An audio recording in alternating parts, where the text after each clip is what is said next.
Olá pessoal, estamos no ar com você com o Dinheiro de hoje, seu programa sobre investimentos aqui nessa parceria entre a Com o Dinheiro e a BBC News para trazer para vocês, investidores profissionais de mercado e telespectadores aqui da casa, sempre as melhores cabeças do mercado financeiro brasileiro, gestores, empreendedores, quem faz esse mercado financeiro acontecer e sempre trazendo, como vocês sabem também, o que está na cabeça da Faria Lima para esse bate-papo de almoço, justamente aí também olhando para aquelas empresas que estão fomentando esse mercado, estão desenvolvendo esse mercado e podem estar em breve aí na carteira de vocês. E hoje, para bater um papo bacana sobre o mercado de tecnologia, sobre a posição da empresa, nós temos aqui o Thiago Magro, vice-presidente para a América Latina da Harness.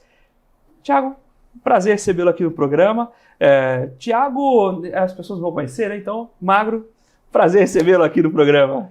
Prazer meu, é sempre um prazer poder participar e falar um pouquinho de tecnologia, mercado financeiro, né, e das transformações do que vem acontecendo nesse mercado que a gente pode contribuir. Então, um grande prazer. E obrigado por hospedarem a gente aqui, né, na casa de vocês. Maravilha. Hospedagem é um bom tema também, né? Agora, mas vamos começar do começo. Conta um pouquinho para o público lá em casa o que vocês fazem, o que a Harness faz, qual o tipo de serviço que ela presta aí para quem está chegando agora. Legal. Eu gosto de começar contando a história da Harness um pouquinho sobre a visão do fundador, né? Por que ele fundou, que aí fica mais claro, né, o objetivo. O fundador da Harness é o Jyoti Bansal, que é um indiano que foi o fundador da AppDynamics, que é uma plataforma de monitoração, que ele acabou vendendo depois de um tempo para a Cisco. E ele tinha um problema na AppDynamics para realizar mudanças, né, de software em produção, alterações, novas funcionalidades. Então, se vocês têm os desenvolvedores, eles desenvolviam as aplicações, e tudo que era alterado tem uma jornada para que isso chegue em produção na mão do cliente final. Esse processo era um processo muito trabalhoso. Então, se desenvolvia muito bem, muita coisa nova, mas na hora de você colocar isso em produção na mão do usuário final, era o processo mais complexo. Então, ele tinha uma equipe com mais ou menos 15 pessoas, ele tinha um custo anual de mais de $1 milhão com essa equipe, e ele não tinha qualidade nesse processo. Então, o código era bem feito, bem testado, porém demorava para se chegar no ambiente produtivo. E foi aí que ele viu a oportunidade. Falou, se a gente consegue automatizar esse processo e trazer inteligência, eu consigo resolver um problema, né, para mim hoje, né, para a AppDynamics na época, mas eu também consigo resolver esse problema no mercado. Que, né, todo mundo que desenvolve software hoje passa por esse processo. Então, a Harness hoje ela é uma plataforma que a gente chama lá fora de software delivery, né, de entrega de software, que a gente visa automatizar essa jornada do código.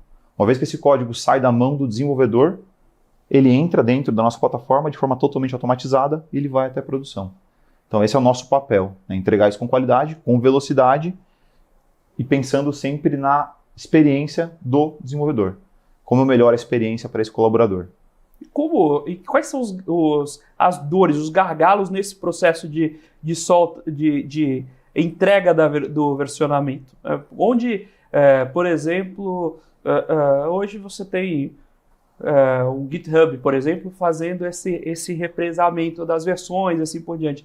Onde o software de vocês entra para dar esse tipo de vazão? Excelente ponto que você colocou. O GitHub é um exemplo, né, que a gente usa bastante. Nós hoje temos integrações com qualquer versionador de código. De código.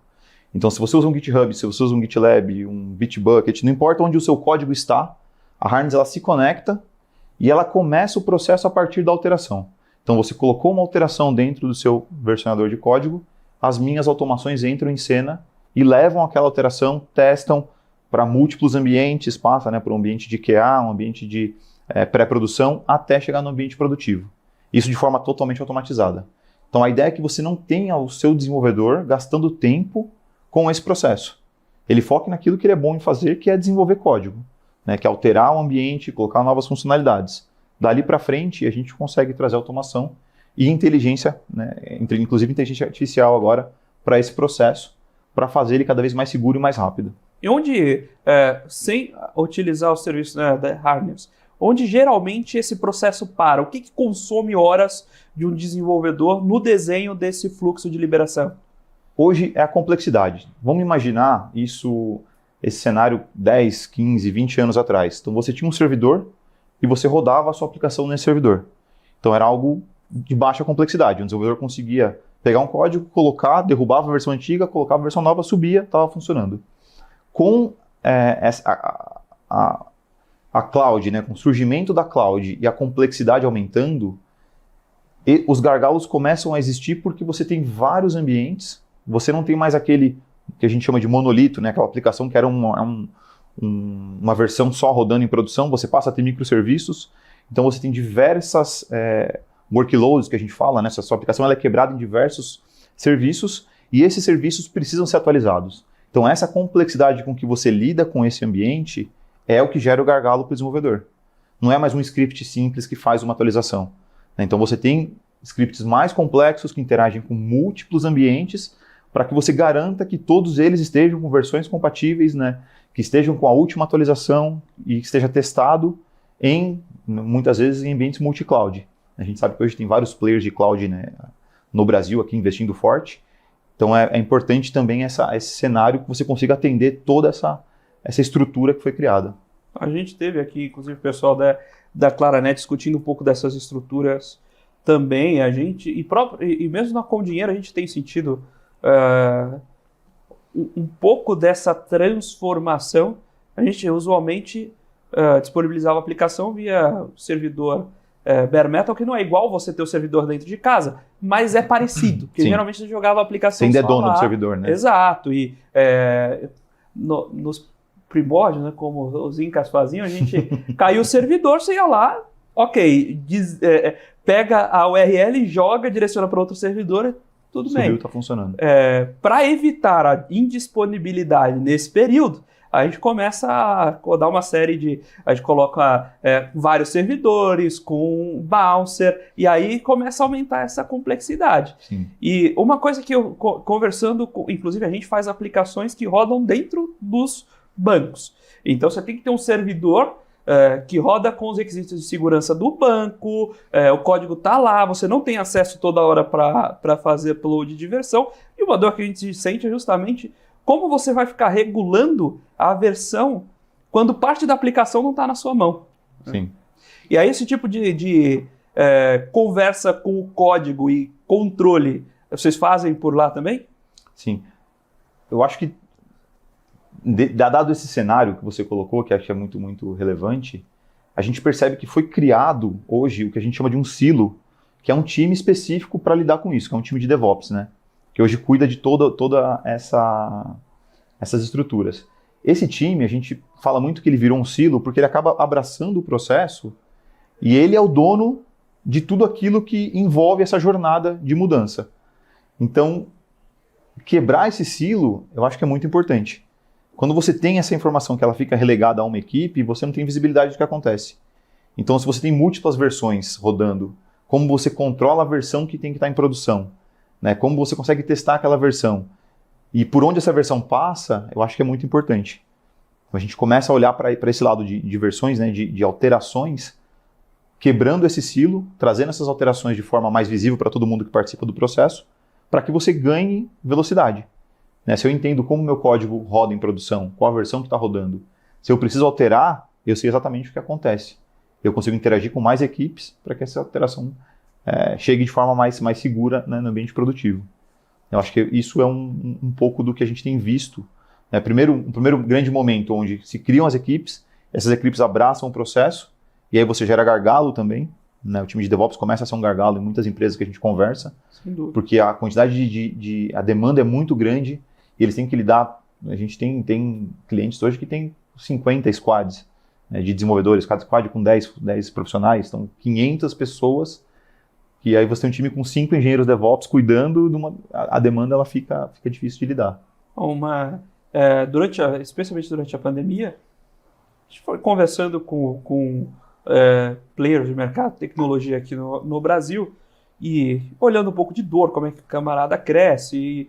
E um caso que me marcou bastante, o caso do iFood, inclusive convidados aí ao programa também, é que quando uma das estratégias, a gente fala muito de teste AB para marketing, mas eles usavam muito testes A/B direto com o software em produção para testar funcionalidade. E aí, você comentou, né, qual versão deve estar em produção. Mas nesse caso, você tem versões diferentes rodando propositalmente. Você provavelmente não pretende virar todo mundo para o mesmo modelo. E como se faz esses controles ali também? Hoje a gente tem um módulo dentro da solução, inclusive eu acho que é por onde o mercado caminha, que é a questão de feature flags. Então a gente tem hoje uma forma muito eficiente de você criar uma flag. Um exemplo, estou trabalhando numa versão nova de um módulo específico. Essa versão nova, eu preciso que ela vá até a produção, mas ela só pode estar visível para mim ou para o meu time. Então você coloca essa versão embaixo de uma flag. Então você desabilita para todo mundo, mas quando você acessar a aplicação, você encontra a funcionalidade que você está desenvolvendo. Então isso a gente tem visto, essa transformação, vai bem de encontro com o que você comentou. Eu preciso testar essas múltiplas versões. Antigamente você tinha uma versão a cada mês, ficava mais fácil.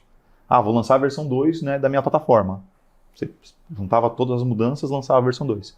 Hoje em dia, nós temos clientes que fazem mais de 1000 alterações em produção no mesmo dia. Então você precisa ter esses recursos, né, e o Feature Flag é um recurso bem utilizado para isso. Conseguir dizer exatamente qual funcionalidade vai estar disponível para qual usuário com um simples botão. E como, por exemplo, você comentou que hoje existem muitas clouds e, eventualmente, aplicação e base de dados ficam em ambientes diferentes. E, eventualmente, obviamente, a aplicação depende de base de dados, né?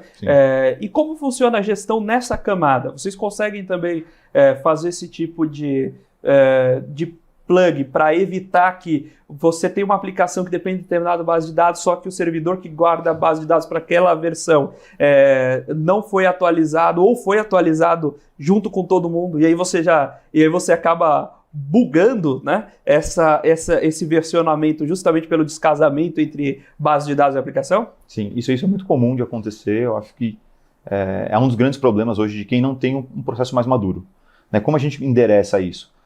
Trazendo todas as alterações que você realiza, seja de infraestrutura, seja da aplicação, banco de dados, você traz para dentro do que a gente chama de um pipeline.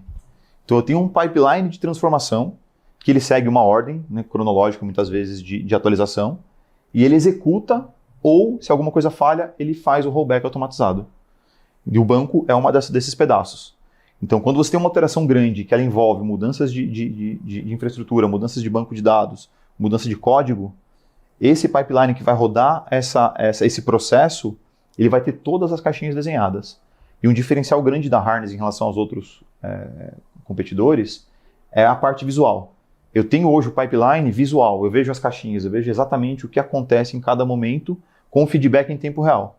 Então, se eu estou alterando o banco de dados, eu tenho uma caixinha ali do banco de dados me dando feedback das alterações que eu estou realizando. Se algo acontece, algum problema, automaticamente a gente já faz o rollback do processo todo. Os competidores hoje que a gente tem encontrado no mercado é muito arquivo de configuração e muito log. Então você não tem uma parte visual. E não ter uma parte visual impossibilita, por exemplo, no caso do banco de dados, de você trazer um time de DBA para trabalhar junto no pipeline com você. Hoje os clientes da Harness, eles têm DBA é uma das figuras que atua diretamente no pipeline, nessa estrutura. Você tem o QA, você tem o time de segurança, time de DevOps, time de arquitetura. Por ser visual, tem essa facilidade. Mas a gente endereça dessa forma, né? A gente coloca tudo dentro de uma estrutura de mudança. Você consegue trazer esses pontos de contato para a conversa. Porque, de fato, uma dor, o pessoal às vezes imagina que existe framework? Existe. Mas, na prática, geralmente os softwares são criados e desenvolvidos por quem os criou. Então, o log é feito para quem entender... Na cabeça de quem desenvolve o log, quem tem que entender... Sentido. Ele faz muito sentido, né? Ele faz muito sentido. Só que você chama o DBA para conversar, o cara olha aquilo e não faz sentido nenhum. Sim. Né? Esse é um dos grandes motivadores, né, hoje da gente entrar no mercado com a solução, é exatamente para isso. Para você poder trazer visibilidade, jogar luz nesse processo e que ele possa evoluir entre múltiplas equipes, né? É multidisciplinar mesmo. Então, o pipeline hoje não fica dentro de um time de DevOps, como você enxerga. Um pipeline da Harness hoje ele é desenvolvido e evoluído com diversas áreas que entendem, né, o que acontece. Inclusive, o DBA, quando está trabalhando com a gente em um pipeline, ele consegue dar sugestões de melhora do processo dele, mas ele também olha, por exemplo, o que o time de QA está fazendo. E ele pode falar, putz, você está fazendo um teste de QA, você precisa de uma massa de dados, eu posso te disponibilizar. Né? Coisa que ele não tinha visibilidade antes. Então ele consegue disponibilizar uma visão da tabela específica para aquele processo de teste, e aí você coloca uma outra caixinha ali, que vai testar, né, com dados, vamos dizer, quentes ali, dados, né, que você pode puxar de produção. Então a colaboração, ela acontece e eu acho que ela acaba sendo muito benéfica para todo mundo. Isso, provavelmente vocês acabam gerando relacionamento com um conjunto de DBAs que para os clientes deles eles vão ganhando vão ter esse ganho de escala, né? Sim. E é engraçado você ver a interação quando ela acontece. O DBA geralmente é um grupo mais fechado, tende a ser. Na verdade, todas as estruturas acabam sendo mais fechadas, né? Geralmente o QA, né, o time de teste, fica mais isolado. Os DBAs ficam mais isolados. E a gente acaba sendo o ponto que liga diversas equipes. E aí você percebe as reuniões acontecendo com essas equipes para discutir o processo. E aí tem muito valor, traz muito valor para maturidade. Então você consegue avançar esse processo de forma... A gente fala, né, você avança um ano em uma semana, muitas vezes. Né? Você consegue entender o que acontece de forma colaborativa.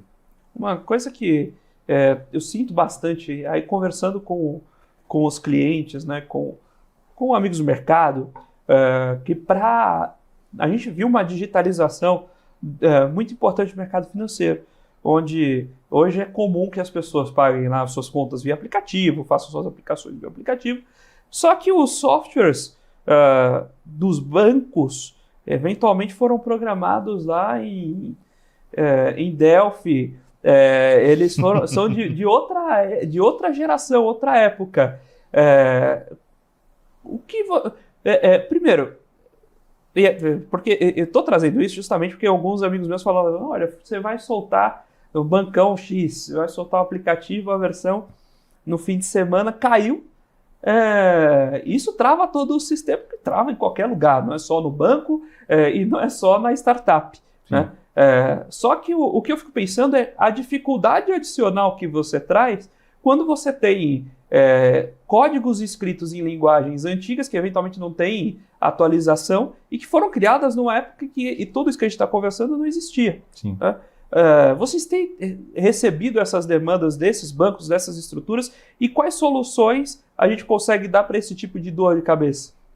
Hoje, dentro da estrutura, é um problema comum, né? Ainda mais quando você fala com instituições mais tradicionais, você vai ter processo legado, não tem como, você não tem como fugir. Né? Todo mundo quer trabalhar no novo e, né, por nós, né, pelo pessoal mais novo, vamos fazer coisas novas. Mas essa necessidade ela existe. E como é que a gente endereça? Você pegar o processo, o legado, né, de um software, a gente traz esse processo legado para dentro do pipeline. Então, dentro da minha estrutura. Então, a Harness hoje, ela faz... Se pegar um exemplo lá fora, o Citibank lá fora é um dos maiores cases que a gente tem. E o Citibank faz tanto deploy do que é extremamente legado, né, utilizando mainframe muitas vezes, e o que é muito novo, o microserviço. E eles fazem isso usando pipelines diferentes, mas dentro da mesma estrutura deles. Então, se você mapeia esse processo, é o que eu falo para os clientes. Hoje, esse processo ele é mapeado de alguma forma. Você faz o deploy. Tipo, alguém sabe, ou é uma pessoa que conhece, ou são uma série de scripts jogados ali em algumas máquinas que fazem, mas alguém faz. Vamos trazer esse processo para dentro da Harness. Vamos mapear. Então, executar a mesma coisa que eu executaria fora, só que dentro da Harness. Por quê? Porque eu vou ter visibilidade. Eu vou enxergar as caixinhas das etapas.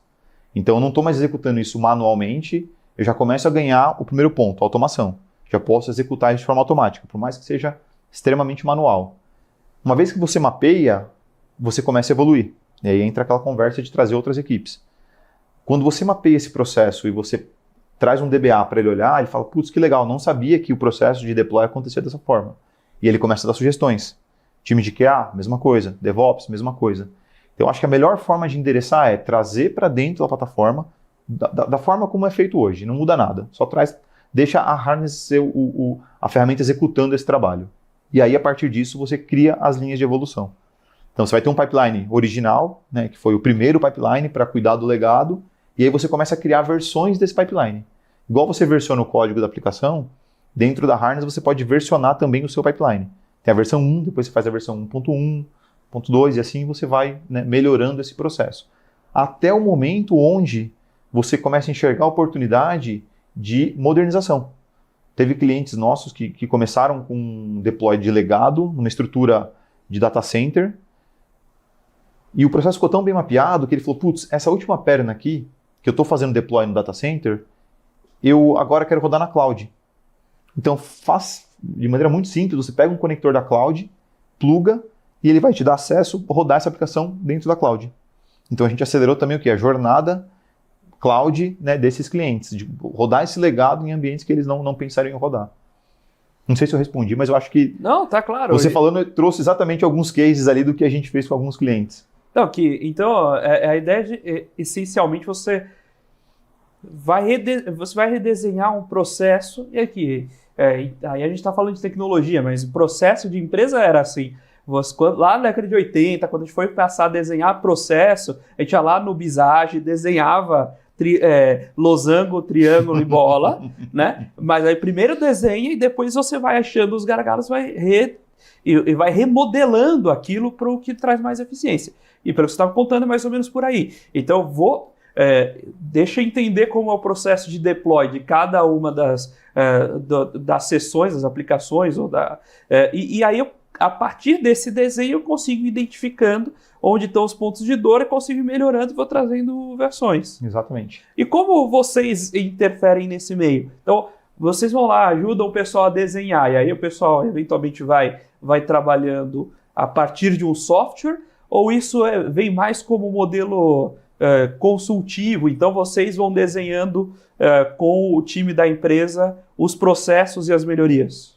São dois momentos distintos. O primeiro momento, né, quando a gente está trabalhando com um cliente novo, seja em período de POC, né, de teste, ou onde já aconteceu a contratação, a gente faz os primeiros desenhos junto com as equipes. A facilidade que a plataforma traz, ela é muito boa para isso, porque o time, geralmente do cliente, rapidamente ele consegue entender como desenhar esse pipeline, né, como trazer essa estrutura para dentro, e ele já começa a ter ideias de evolução. E o nosso time local aqui no Brasil traz uma camada de boas práticas. Então, tudo que a gente encontra hoje de mais moderno, que tem funcionado muito bem nos clientes, essas recomendações a gente também traz para a mesa e discute com os clientes. E aí sempre a critério dele de, né, putz, vamos por esse caminho, né, vamos absorver isso, ou não, isso aqui para a gente não funciona. Mas o fato de a gente conseguir ter essa colaboração no começo do projeto ajuda a gente a acelerar a adoção, né, do produto e a inovação dentro da empresa, e também ajuda a acelerar a questão de conhecimento da plataforma. A nossa ideia, depois de uma primeira implantação, é que os times dos clientes sejam totalmente autossuficientes.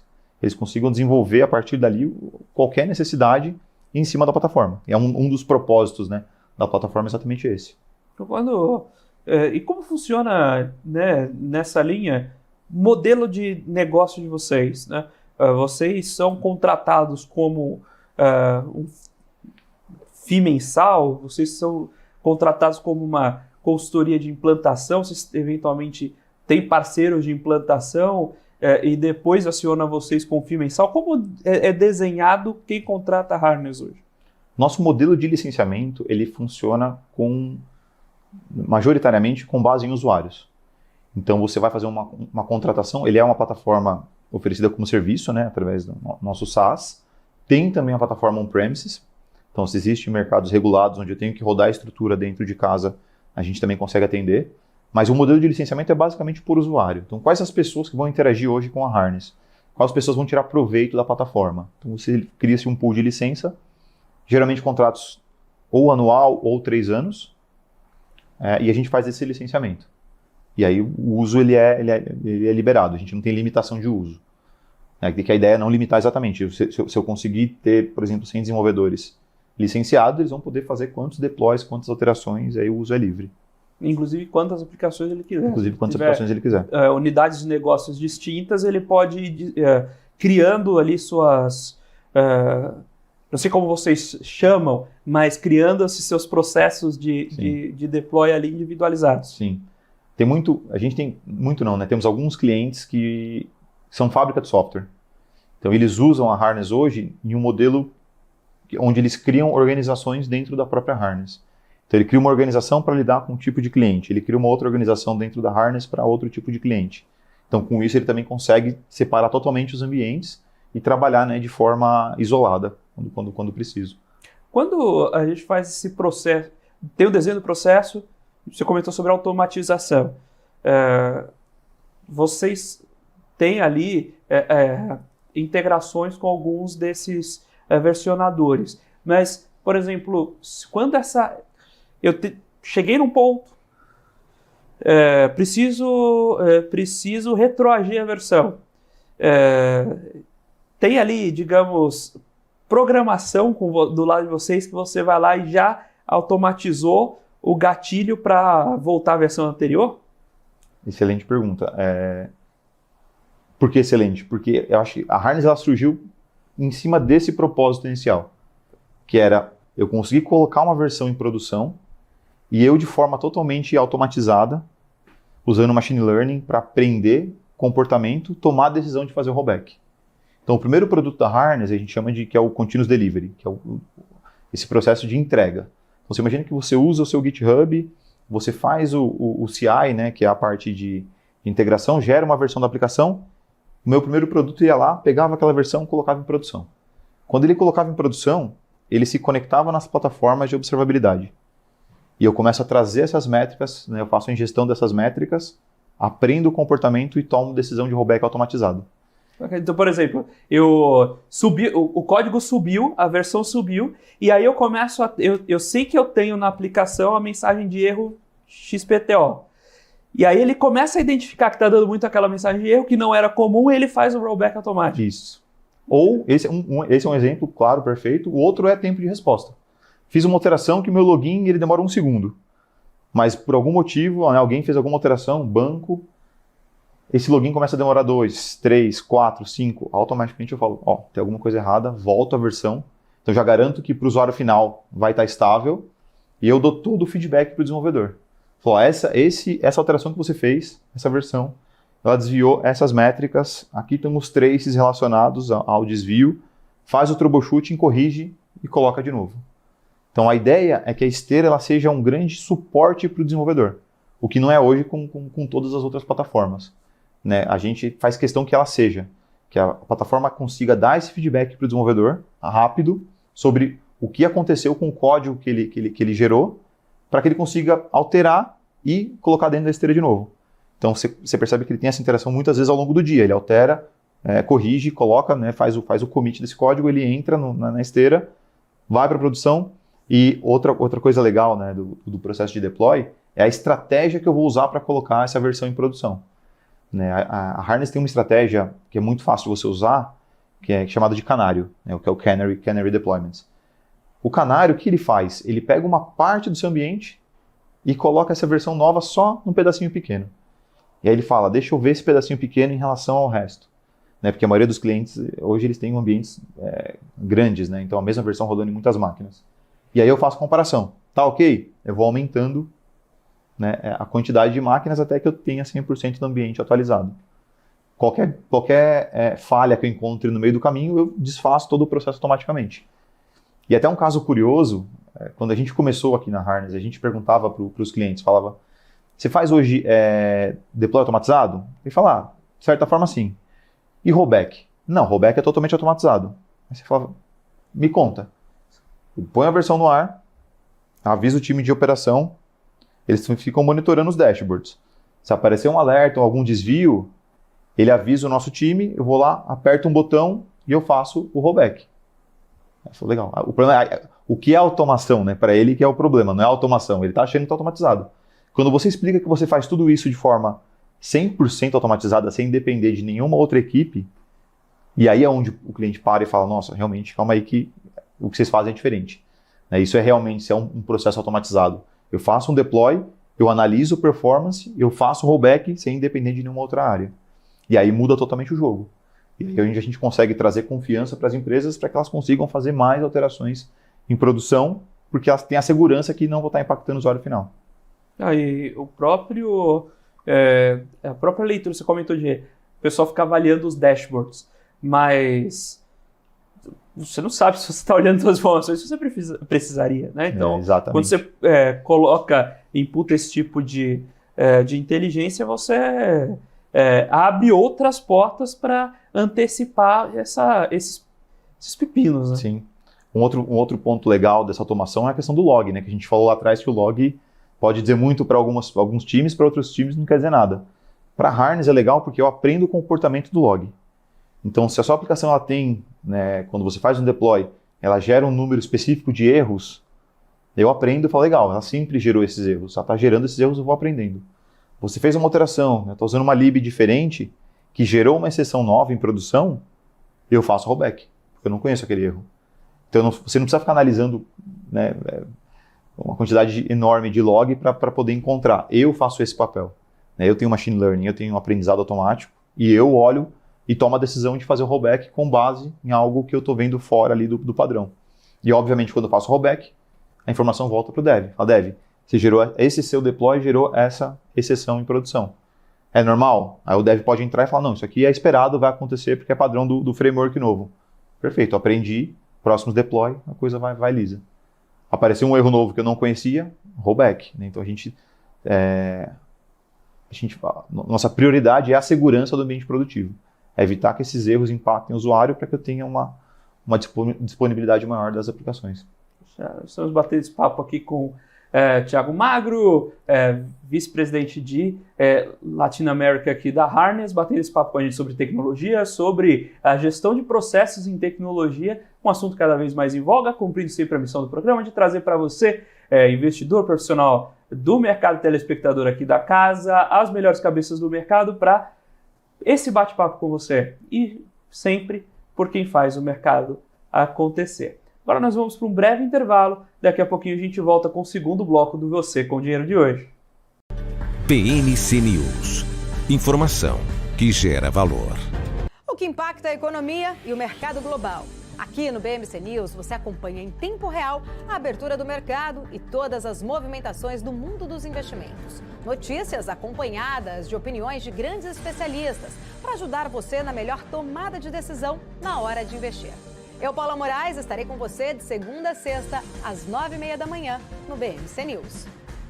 PNC News. Informação que gera valor.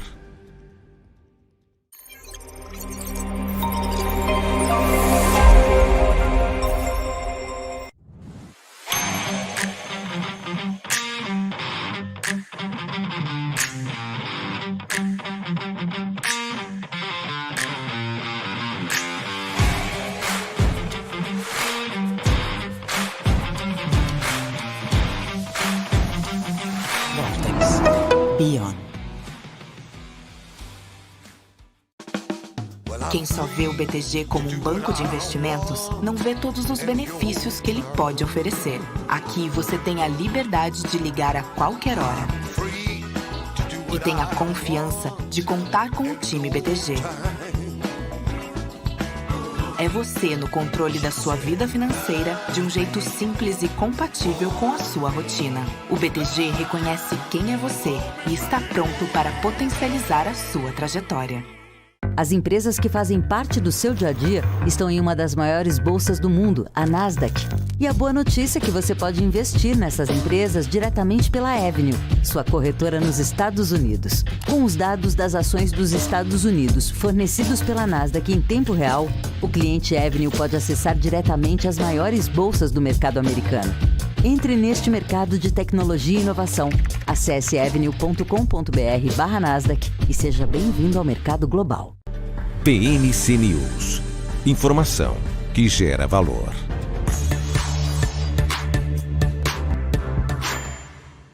Olá pessoal, estamos de volta aqui para o segundo bloco do Você com Dinheiro de hoje, batendo papo com o Thiago Magro aqui da Harness sobre tecnologia, sobre a aplicação de processos de versionamento e o retorno do versionamento, né? Enfim, eu vou falar sobre processos de tecnologia e como isso se interage com atuais configurações, com as novas tecnologias de cloud. Naturalmente, vamos falar de negócios aqui também, como a atuação da Harness aqui no Brasil, como é a atuação dela no mundo, sempre cumprindo a missão aqui do programa de trazer para vocês as cabeças que fazem esse mercado financeiro brasileiro acontecer.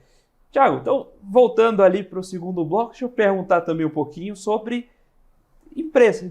Eu perguntei um pouco sobre modelo de negócios no bloco anterior. Conta um pouquinho para a gente, você já beliscou a história via fundador. Como hoje está a presença da Harness no mundo? Quais são os principais cases? Há quantos anos vocês estão atuando? Fala um pouquinho de negócios aí para a gente.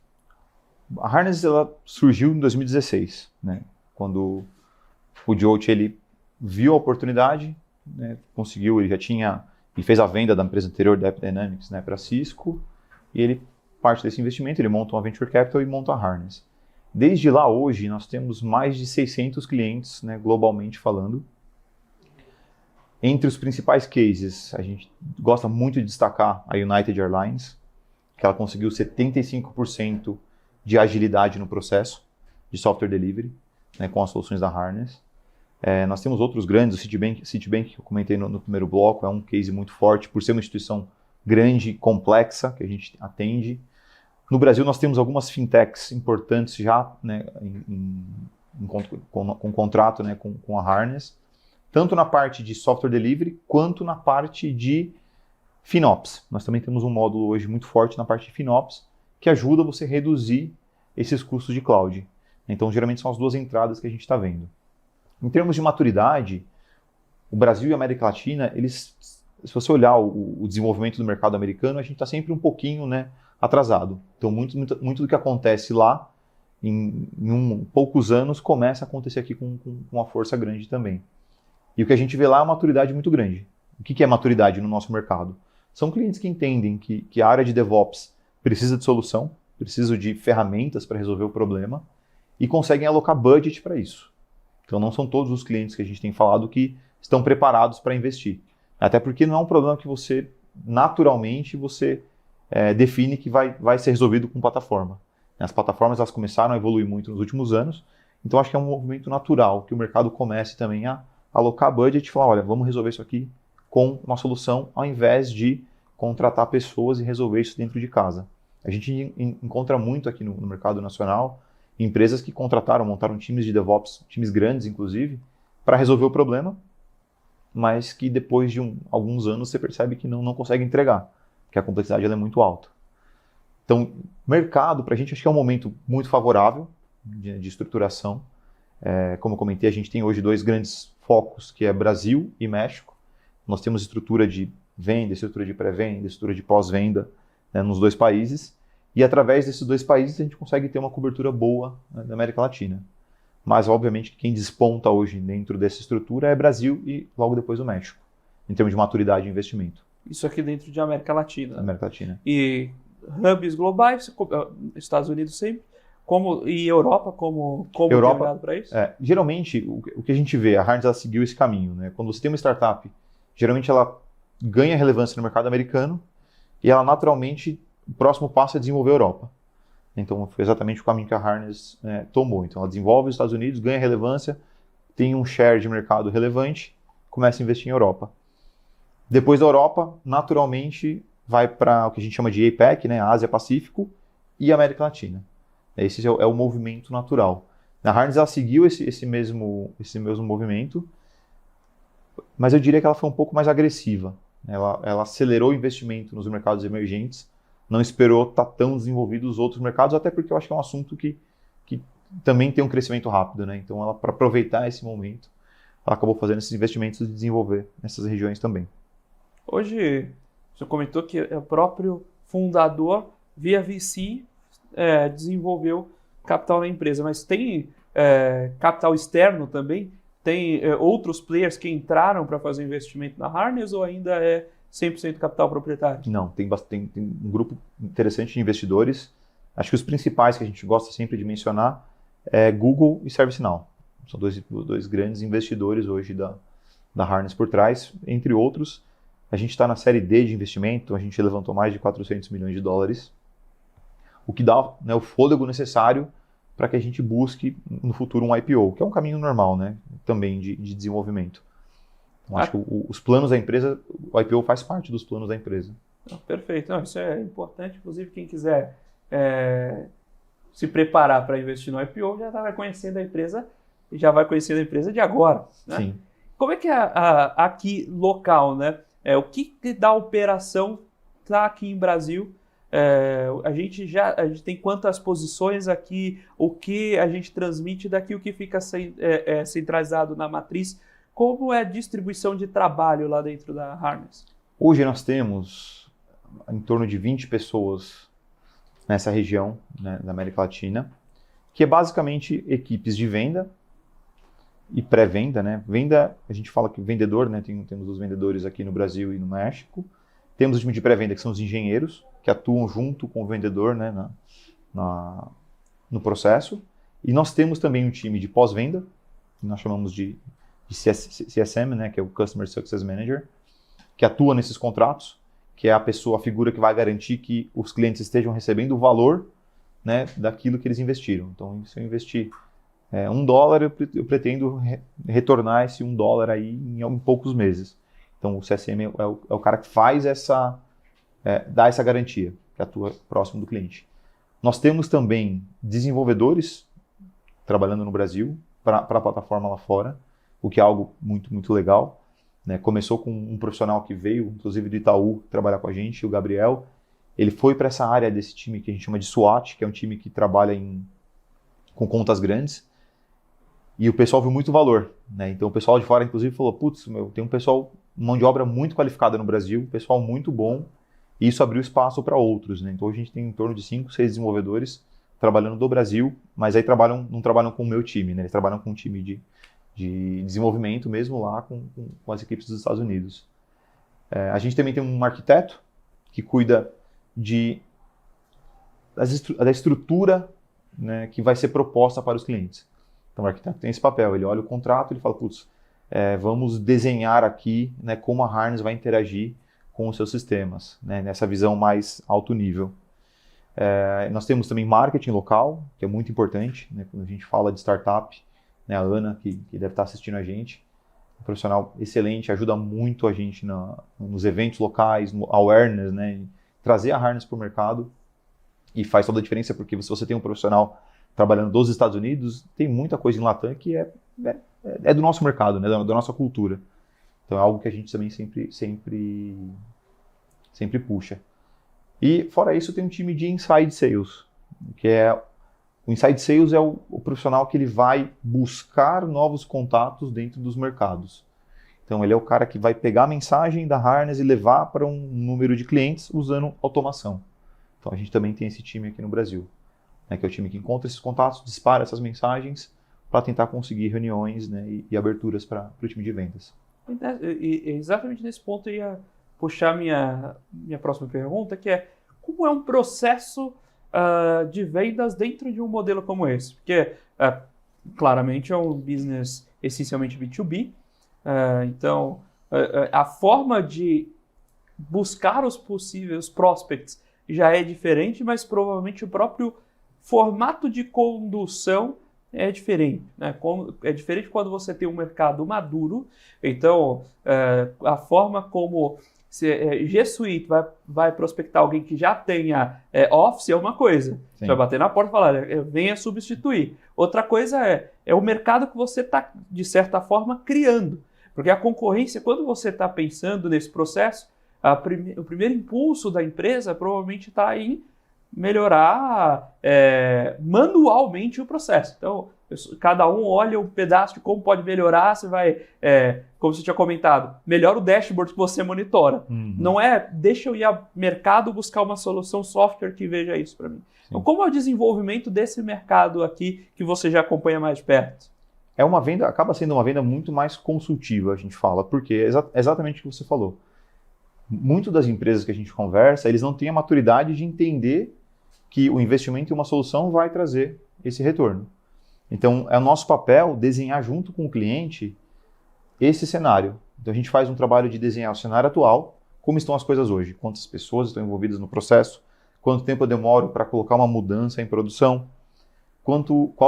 em algumas empresas começam a medir qual que é a qualidade da experiência do meu desenvolvedor. Né? Se eu consigo propor para esse desenvolvedor um ambiente saudável, que ele se sinta produtivo, né? Esses dados, essas métricas, elas geram o cenário futuro, que é o cenário proposto. Então, o que eu consigo transformar? Onde eu consigo trazer automação? Né? E uma dúvida que surge, mas você vai automatizar e eu vou ter que demitir pessoas? Não, pelo contrário, né? A gente fala que o engenheiro DevOps hoje ele é um cara de muito valor para a empresa para ficar fazendo script de automação. Né? Quando você tira esse profissional desse processo, ele vai trazer um retorno para você muito maior, porque ele vai estar olhando a estrutura como um todo.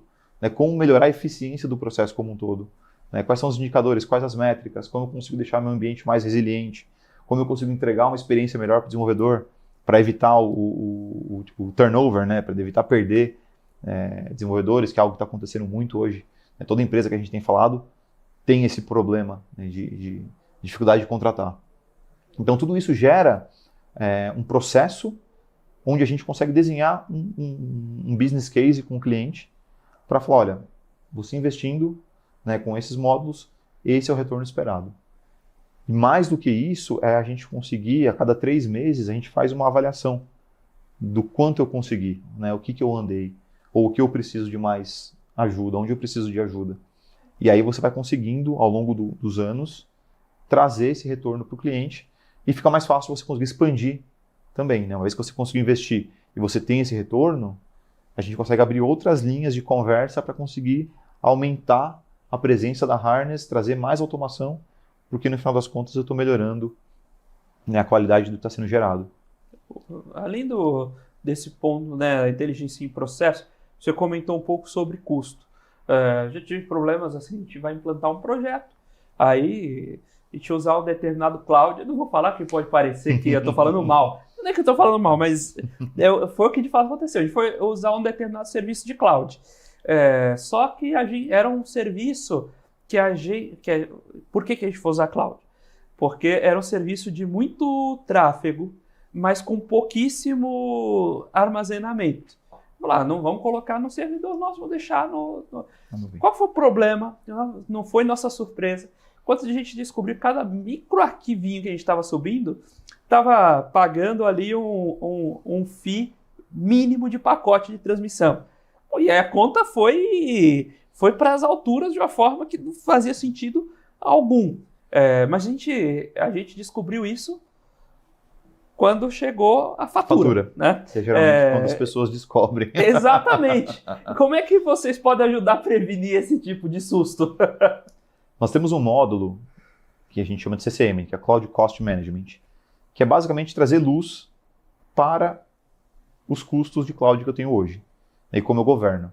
Então, com esse módulo, a gente consegue olhar o seu ambiente, ele é fácil de instalar, é muito fácil, né, de você conectar na sua nuvem, ele já começa a trazer os dados, já enxerga o que está acontecendo, e eu vou te trazer alguns benefícios. Eu consigo criar com ele budgets, então você fala, putz, eu tenho times aqui, eu vou querer que esse time utilize até $1.000 por mês. Ele vai te trazer recomendações, você vai olhar o seu ambiente e falar, olha, você tem um ambiente super dimensionado, você não consome nem 10% do recurso que está alocado. Então você pode fazer uma redução aqui que você vai ter saving. Ele também consegue, a gente tem uma feature nova que chama Asset Governance, que basicamente vai varrer a nuvem em busca de elementos que não estão sendo utilizados. Seja um file system, seja um arquivo, um banco de dados. Então ele olha e você já consegue automatizar a limpeza. Então você começa a limpar a sua cloud daquele monte de lixo que foi ficando, né, ao longo do uso. A gente também tem uma parte de alertas para entender desvio de custo, que é muito comum, né? O caso clássico, liguei um log no ambiente produtivo para ver o que estava acontecendo, descobri o erro, mas deixei o log ligado, não desliguei. E aí a fatura automaticamente começa a subir, né? Que é um pouco de encontro com o que você comentou. E aí a gente tem um alerta. Então, ao invés de eu esperar a fatura chegar, nos primeiros minutos que eu vejo esse custo subindo, eu já vou te falar, olha, tem algo errado aqui fugindo do padrão de consumo de vocês. E um outro ponto que é bem interessante é a parte do auto-stopping, que é uma das principais features que a gente tem. Todo ambiente que não é produtivo, eu consigo fazer a parada dele de forma automática com base em tráfego. Então, se você tem uma máquina, você provisionou 10 máquinas para fazer um teste. Se você deixar essas máquinas ligadas, né, o billing vai lá em cima. O que a Harness faz? Olha, essas 10 máquinas elas estão sem tráfego há 30 minutos. Automaticamente eu vou e derrubo esse ambiente. Então eles não deixa de custar, né? Deixa de cobrar. Mas eu precisei das máquinas. A Harness automaticamente sobe as máquinas para você e libera para uso.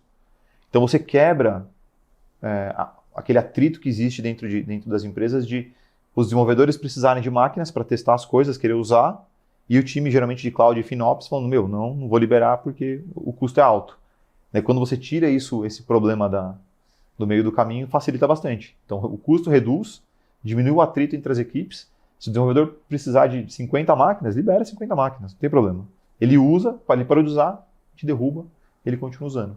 Então são alguns recursos que a gente traz para esse problema, né, hoje que acho que a maioria das empresas tem passado, que é a questão de custo de cloud.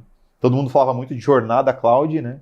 Agora todo mundo fala muito de custo de cloud, né? Como é que eu controlo essa jornada que aconteceu? Porque todo mundo estava olhando só o lado bonito da coisa, né? Agora você vai ter disponibilidade, né? Só que obviamente tem um prêmio em cima disso, né?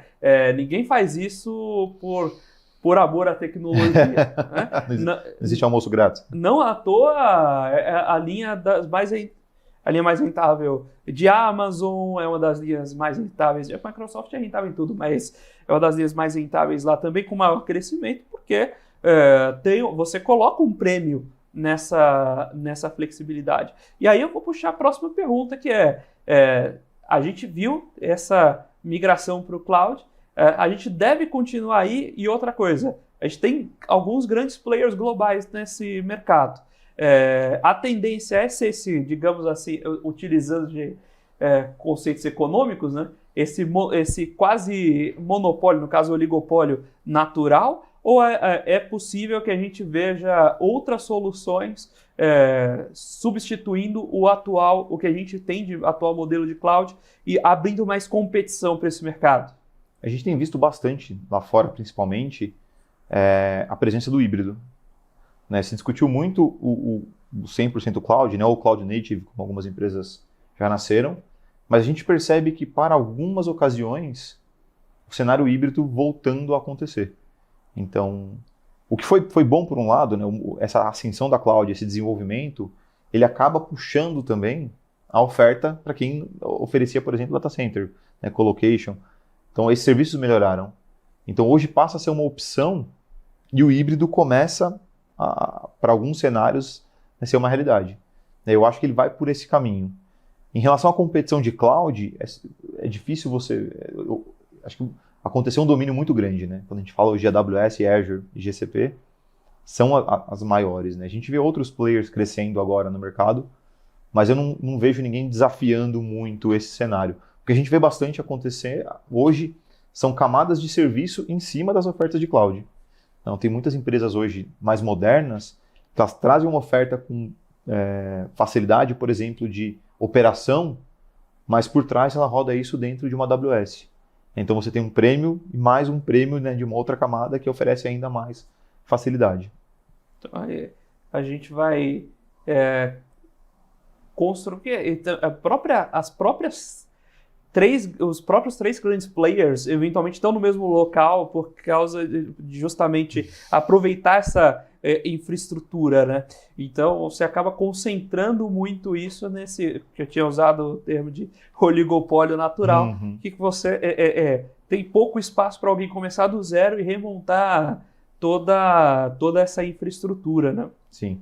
Tem alguns casos interessantes, né? A gente fala muito de Kubernetes, por exemplo, né? Que ele é uma tecnologia que ele vem para poder diminuir um pouco, né, na minha visão, a dependência de clouds ou de funcionalidades específicas da cloud. Quando você usa Kubernetes, teoricamente, as clouds suportam Kubernetes, então o seu workload consegue rodar, né, o mesmo workload que você roda dentro de um ambiente, você consegue rodar ele dentro de outros ambientes. Eu acredito que isso vai ganhar mais força, para que você possa, né, diminuir essa dependência. Tem muita gente que foi muito para um lado, ficou muito amarrada com serviços dentro de uma cloud, e agora a gente percebe, né, empresas tentando diminuir um pouco a dependência para que ela consiga ter uma estratégia multi-cloud, né, não uma estratégia só de uma cloud. Maravilha. Eu queria começar agradecendo aqui, né, o Thiago Magro pelo bate-papo, e sobretudo compartilhar um pouco desse conhecimento com os nossos espectadores, mas naturalmente, Thiago, eu queria que você aproveitasse aqui o espaço, deixa ali seus contatos, redes sociais, quem quiser procurar Harness, quais serviços podem encontrar com vocês e como pode acionar vocês, fique à vontade para usar o espaço e deixar ali os canais abertos para os nossos espectadores. Obrigado. Não, como eu falei, é um prazer, né, para a gente poder participar, né, discutir, né, trazer um pouquinho do que a Harness faz para esse mercado. Nas redes sociais, eu estou no LinkedIn, quem quiser me procurar, Thiago Magro, pode me contactar por lá. A gente tem o nosso domínio, harness.io, tem todo o material ali também que vocês precisarem. Inclusive, a maioria dos módulos tem versão open source. Então, esse é um ponto que, cara, quero começar, tem algo pequeno, quero testar, entra no harness.io, cria uma conta, baixa, já consegue ver ganho. Inclusive a parte de FinOps, né? O módulo de FinOps, ele também tem uma versão open source que é bem bacana. Procura a gente por lá. E acho que a mensagem que eu gosto de deixar, olhem com carinho, né, para esse problema de software delivery. Né? Acho que foi um problema que ele ficou muitas vezes em segundo plano nas empresas, mas se for bem feito, se você conseguir trazer automação, você vai melhorar muito as duas pontas da equação, que é o usuário final, vai melhorar a qualidade do que ele usa, velocidade, disponibilidade, e para quem desenvolve. Então você entrega uma experiência para o seu colaborador, para o seu desenvolvedor, muito grande. Então acho que assim, precisamos falar mais, né, discutir mais, trazer os cases de sucesso, porque é algo que realmente muda muito a história dessas empresas que estão utilizando. E novamente, agradecer demais o espaço, acho que é um privilégio. Não, foi um grande prazer, acho que olhar a tecnologia e olhar tecnologia a partir da ótica aqui do Brasil é uma demanda, é uma necessidade. A gente tem um país com economia muito forte em bens primários, mas que é muito importante a gente entender como a gente pode gerar valor. E tecnologia ajuda muito a gerar valor, então é sempre uma oportunidade muito rica poder trazer vocês que estão fazendo esse trabalho aqui para o bate-papo e compartilhar um pouco disso, abrir um pouco dessas informações para o público lá de casa. Muito obrigado mais uma vez, Thiago. Eu que agradeço. Obrigado, pessoal. Espero participar outras vezes. Sem dúvidas, as portas estão sempre abertas. Muito obrigado também aqui a Harness por ceder a participação aqui do Thiago. E muito obrigado, naturalmente, a você, investidor, profissional do mercado e telespectador aqui da BMC News, pela sua companhia, pela sua audiência. Nós trazemos aqui o Você com Dinheiro, nessa parceria entre a Com Dinheiro e a BMC News, sempre para trazer para vocês um conteúdo de primeira linha com convidados muito especiais que a gente tem o prazer de conhecer, acompanhar e trazer aqui para vocês, para esse bate-papo, sempre com o objetivo de tornar a cada um dos nossos espectadores aqui um pouquinho melhor a cada dia, trazendo novos insights sobre investimentos, seja no bate-papo com gestores, com os executivos dessas empresas de capital aberto, seja com os empreendedores que serão as próximas ações na carteira de vocês lá no IPO. É para isso que nós estamos aqui. Se você quiser saber também um pouco mais das nossas soluções, de como a Com Dinheiro pode ajudar vocês no dia a dia de investimentos, visite lá também o nosso site www.comdinheiro.com.br e deixe lá seu comentário, sua dúvida, sua sugestão. Quem você quer ver aqui conosco nesse bate-papo, manda lá para a gente no basic.comdinheiro@comdinheiro.com.br. É sempre um grande prazer receber o feedback de vocês. Nós vamos ficando por aqui com Você com Dinheiro de hoje. Até a próxima. Tchau, tchau.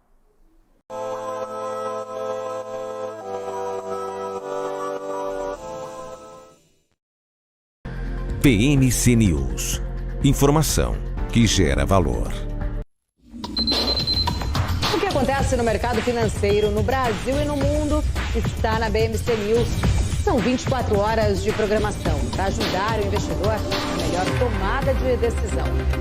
Independência e jornalismo sério. Não estamos plugados em nenhuma instituição financeira. Isso nos dá liberdade de levar a informação sem nenhum viés, sem conflitos de interesse. Ser a ponte entre as notícias, empresas, especialistas e os investidores. Tudo de uma forma dinâmica e com uma pitada de bom humor. Informação que gera valor, você sempre vai encontrar na BMC News.